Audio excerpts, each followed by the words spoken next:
me today, I have to my left, partner Sam Tsoumas, and to my right, our Vice President of Leasing and Development, David.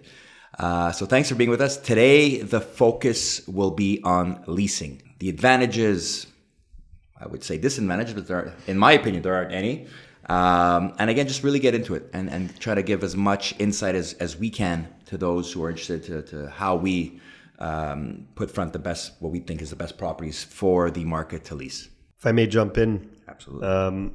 We all talk about budgets and timelines and making a development profitable. You could build on time, you could build under budget, you could put up the best product in the best location. If it doesn't lease, it's completely worthless. So leasing is the single most important facet of any development. Absolutely. So, when we think of leasing, before getting to that stage, we have to put forth the best product. So we spend so much time in that we'll call pre-development stage, finding what we think would be the best location. So doing a lot of market research to determine what is the best area to put up the next spec building. We take a huge financial risk every time we go forward on a project. And why? Because it's built on spec. And Sam, David, you can speak a bit about what that is, spec, and then we can get into the details. Yeah, so spec basically means a speculative project. Basically, we look at a site, we put up the building completely at ours and our partners' financial risk. We put it up with no tenant in place. There's inherent some risk in that, because what if the building just doesn't rent? What if we don't do a good job and source a right location, or actually develop a building that is proper to market standards at that time? So what we do is we actually look at putting up a product that is ahead of the curve. And when everybody's building buildings of 28-foot clear, we started at 32-foot clear. Now we've moved on to past that, 40-foot clear. We've changed the nature of our buildings. All of our buildings going forward are carbon neutral.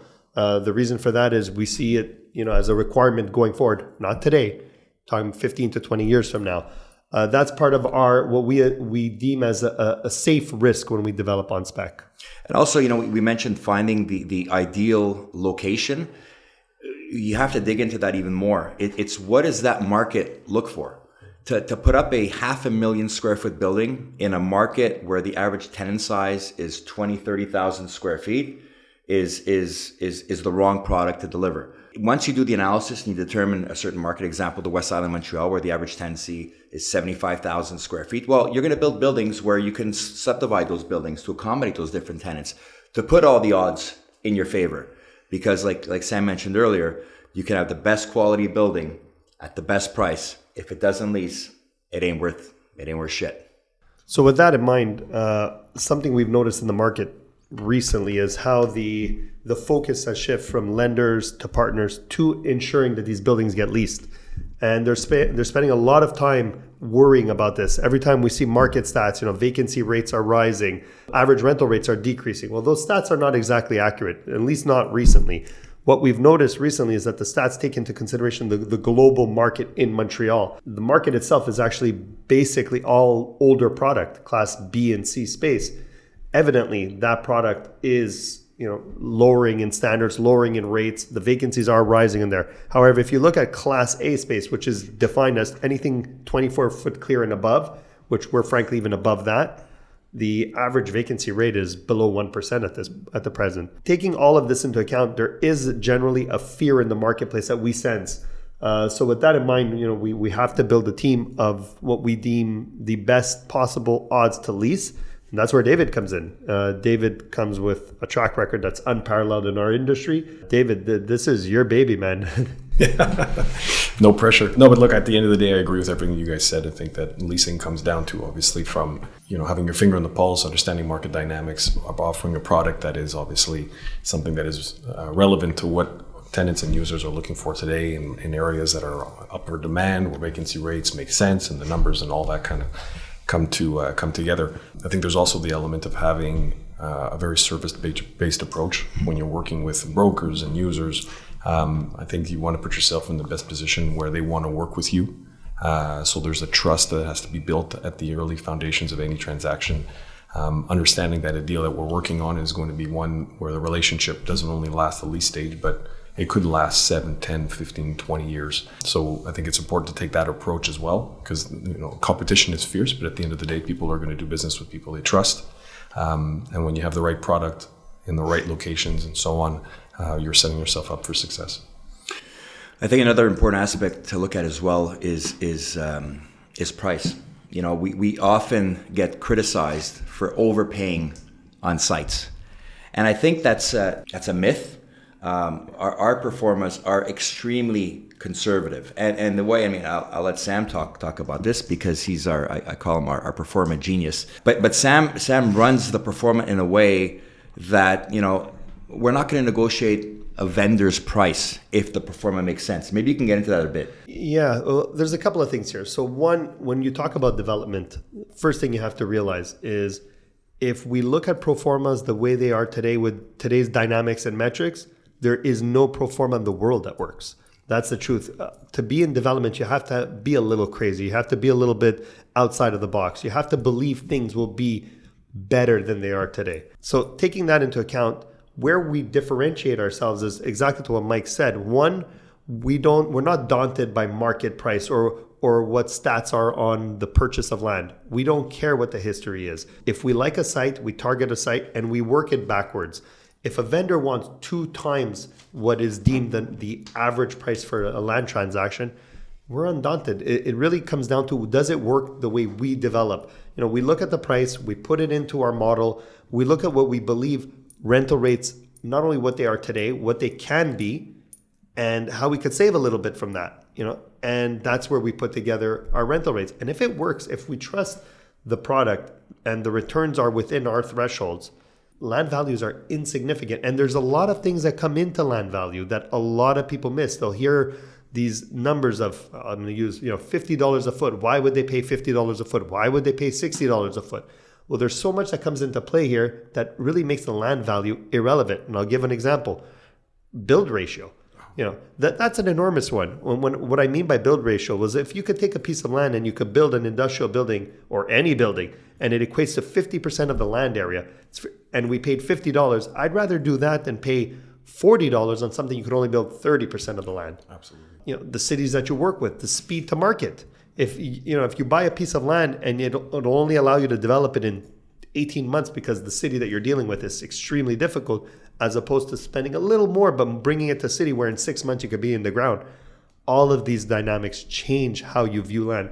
So that's where Mike and I really don't that much pay attention to land costs per se.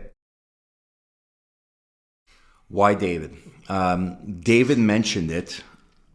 It's this business, like many businesses, is all about relationships. People will turn to the people they like to do business with before any other option. What David brings is that direct line of communication with the brokerage community, with clients, that before even looking at our inventory, they'll pick up the phone and say, hey, Dave, I got a client in the South Shore. I got a client in Ottawa. I got a client in Toronto. Do you have anything in that market? And even if we don't, David knows that we're going to try to find it. And that's what you want. You want to have someone who is well liked, but knowledgeable and understands the market. David comes with a wealth of knowledge, years of experience from the institutional side, from the private side of development, and is able to deliver on his promise. And that's to deliver a product that's a product of quality, and maintain his promises, which is, guys, we're going to turn around a proposal within a couple days. We're going to get you in that building, and if the promise is 2 months, within 2 months, and you're going to be a happy tenant. Because as developers, as building owners, it's not just about delivering a great product. It's about delivering a great service and maintaining that relationship throughout the term of the lease. We want to be able to be that tenant's best friend. That he can call us up for a coffee, as well as just call us up at 5 a.m. and say, hey, I have an issue. There's a leak. What can we do? And we're the type of company that's going to be there. For myself, I've always tried to treat people the way that I want to be treated. So again, with a very service-based approach, transparency, honesty, all those things. And I'll give an example of an F1 driver, and obviously it's just to draw a parallel, but you can have the best driver, but if they don't have the good car, they're not going to win any races, right? So there's really a marriage that has to happen there, or what Mike and Sam were referring to in terms of the product, in terms of the vision, and obviously the alignment of values and so on. So obviously we've addressed this before, but one of the reasons that I wanted to come here is because I really feel like I have the best car. So now I got to win races, For me, funny if I have to say, like, we were asked the question, why David? Actually, it's pretty simple. David, you come with an unparalleled track record. Everybody I've spoken to, one, has either said you have incredible ethics, two, you service them very well, you're always responsive in that context, you know how to get deals done, and you're fun to be around. And that basically aligns perfectly with how Mike and I have always approached leasing. I mean, we've been doing this ourselves since 2007, and that's what differentiated ourselves from everybody else, is that, we became everybody's friends. They are our friends, But at the end of the day, you got to get a deal done. And you've been able to marry both of those, which works very well with how we've been able to do it.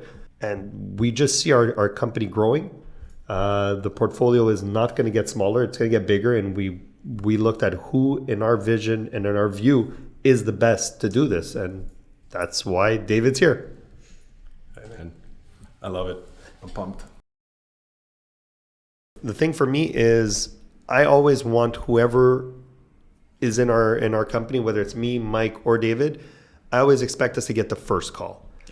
After that, it's for us to lose it. You got to get the first call. You got to be able to answer it. You have to be able to, you don't always have the product that, it matches what the requirement is. But if you're inventive enough, you could basically figure out how it could work. If you get that first call, you've won 80% of those battles, I'd say. What is the last stat that I heard? 90 or 95% of all Fortune 500 companies are exclusive with a brokerage firm. So we take pride in giving the best service we can to the different brokerage firms and the brokers themselves. And like Sam said, they're friends beyond just being clients. And it's not only about giving their client the service, it's about treating them with respect. And you got to remember, a broker doesn't get a salary. He's getting remunerated when that lease is done.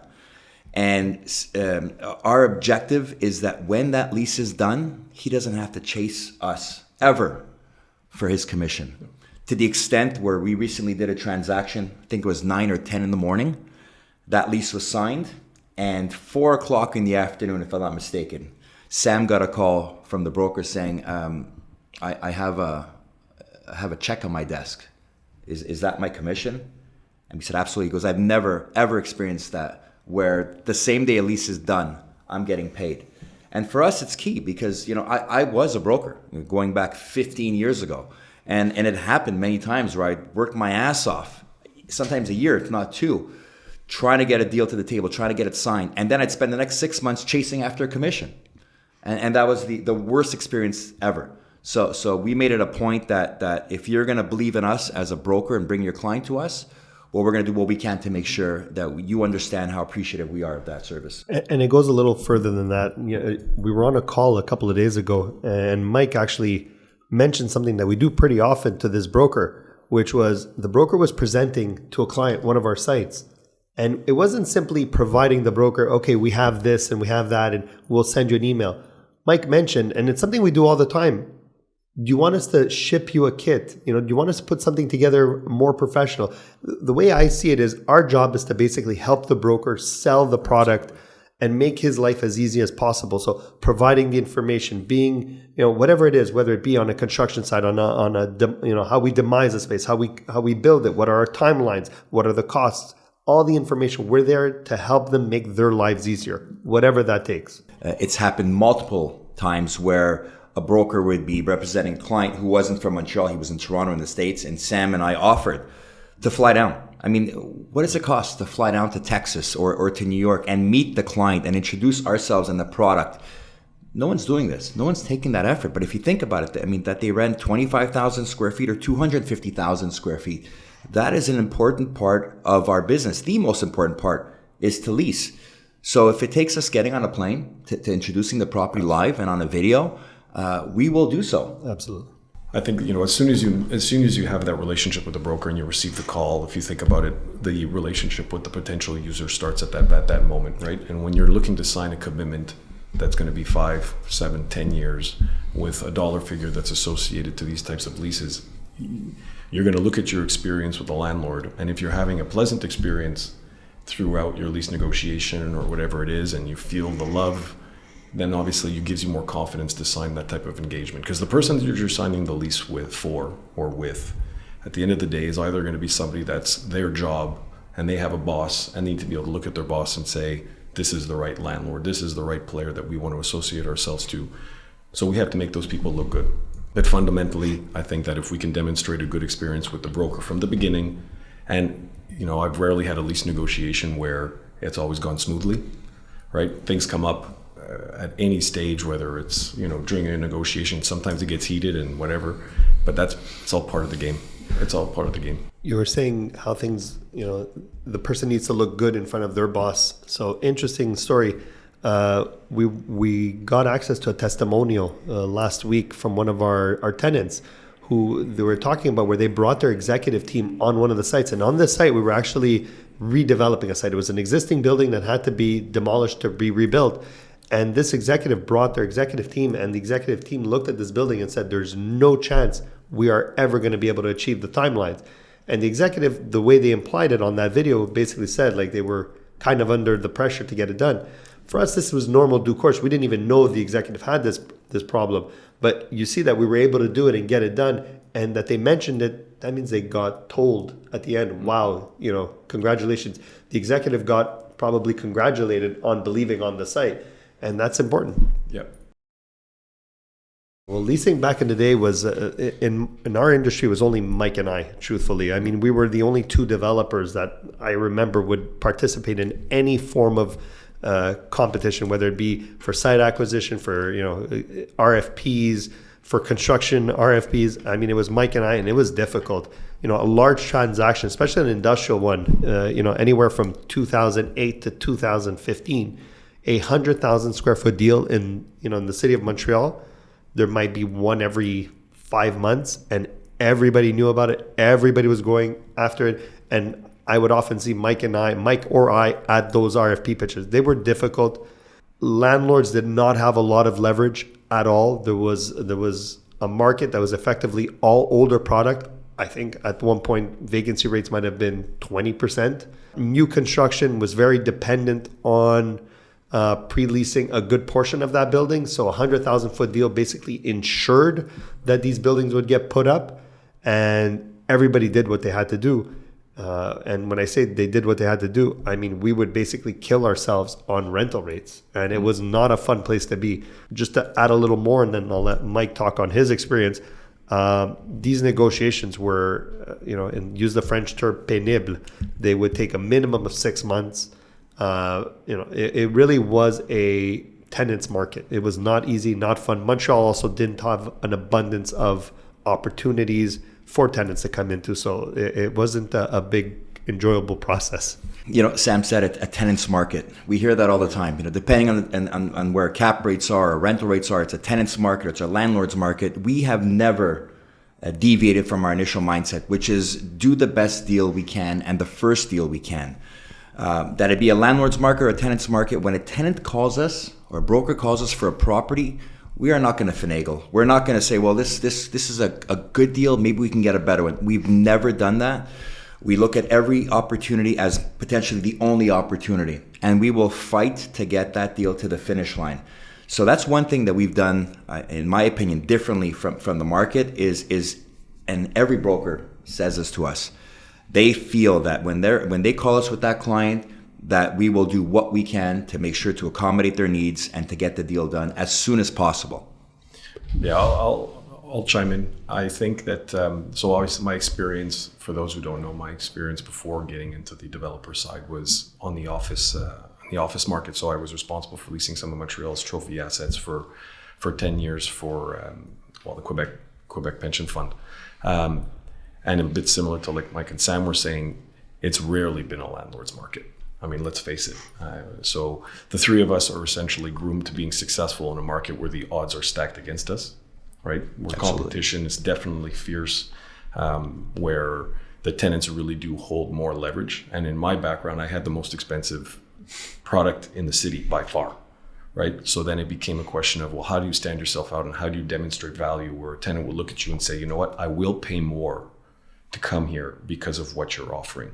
So then the value doesn't only become about the building, right? It becomes about other things. And then you have to put yourself in the shoes of the tenant and say, okay, what are your biggest challenges today so that I can address some of those through our real estate and through our service.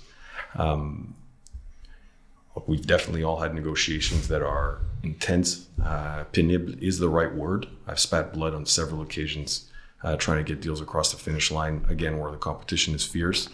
The office market was more on the landlord side up until March 12th, 2020. And then it just went, free fall. And I think it's fair to say that the industrial market didn't really change. I mean, just to go a bit into the numbers dynamic, both on the office and the industrial side, the net rental rates hadn't really shifted in decades, right? But the gross rent had changed because additional rents, taxes, and operating costs and so on had gone up.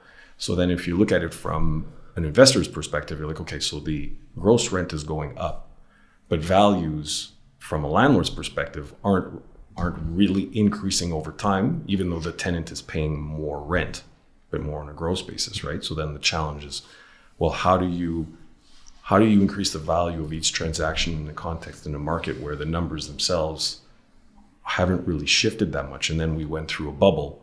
I think it's fair to say, because now we're saying that, I think the market has gone back to more normal times, so to speak. On the industrial side, what we saw during the pandemic was really it was a bubble at best, right? I mean, we had never seen that kind of trajectory before. I'll say I tend to disagree, though, because people do forget the industrial market in Montreal went from 2008 to 2017 effectively stagnant. Yep. And we'll talk, just to give some people some true numbers. Rental rates for those years for a Class A brand new product was anywhere from $675 to $725 net. Add taxes and operating expenses of about $3, $3.25. You're looking at the $10, $11 gross. Existing product in the city was trading at between $4 to $6 a foot gross. So there was a clear difference. What I did notice, though, is in 2017, that $725 for the first time started hitting $775 pretty regularly. And I remember seeing the first $8 a foot net transaction. We started actually seeing the upswing. What happened in 2019 was simply an advancement of where the market should have truly been today. E-commerce was already starting to happen. It's just, it got so supercharged those years because we were all effectively stuck at home for a little while that it kind of, it's deviated the path. But where we were going, we were going to be. Where I see us now is probably where we should have been in 2018, 2019. Slow progression, a good progression. Rental rates are, very slowly rising. Nothing crazy. Maybe, a quarter here. The product, there's always going to be a good amount of vacancy, but there's going to be product available for both types of industrial users. The older users that don't require the height with the Class A users. Yeah, no, that I definitely agree with. I think what I was referring to is more the idea that, those numbers essentially doubled between 2020 and call it 2023, right? I don't see them doubling in 3 years again. And let's face it as well, that wasn't necessarily sustainable. Right? Absolutely. Whether it's from a user's perspective or anybody. I mean, just look at land values. Land values are obviously directly relevant to that discussion. I definitely see where now the market is kind of, if you'll allow the term, cool from that type of rental rate growth perspective. And then obviously, I think the benefit that we have is the new product that we're offering is really first in class. Mm-hmm. I would not want to be a landlord today with mature BC product. Agreed. So our first product that we had put under pre-development, I'll never forget. Mike and I looked at this site in the West Island, 151 Reverchon, and at that time we were considered crazy. We paid $30 a foot for the land. Everybody said we're crazy, and we underwrote, in all transparency, we underwrote our rental rates at $9 to $9.25 net per square foot, and most people thought we were absolutely crazy. Just to give an example of how much that went up during those years, by the time the building was built, we were above the $10 asking. By the time we did our first deal there, the day we did our first deal, the day the tenant took possession, already rental rates had gone up about 25% from the day that we had done those deals. So it was an incredible amount of value added so quickly. We had some happy investors. Oh, yeah. Yeah. For sure. But I can tell you I remember most people at the beginning, at the onset, were saying 925, not a chance. You're you guys crazy. don't, you're crazy. You guys have no idea what you're talking about. 2 months later, you look like a genius. Yeah. That's right. I remember that first lease we ever signed. It was at 151 Rosefellow in Pointe-Claire, which is the West Island of Montreal. To what Sam mentioned earlier, it was one of those acquisitions we did when the market looked at us and said we're crazy for overpaying. We saw huge opportunities in the property. We went ahead and designed the building that we felt could subdivide well. We were very, very fortunate that we ended up negotiating an incredible deal with I wouldn't say multinational, with an international company, which was Nespresso, owned by Nestle, who actually took the entire facility. Originally, and that speaks volumes to where the market was. Originally, Nespresso was basically having their product handled by a third-party logistics company.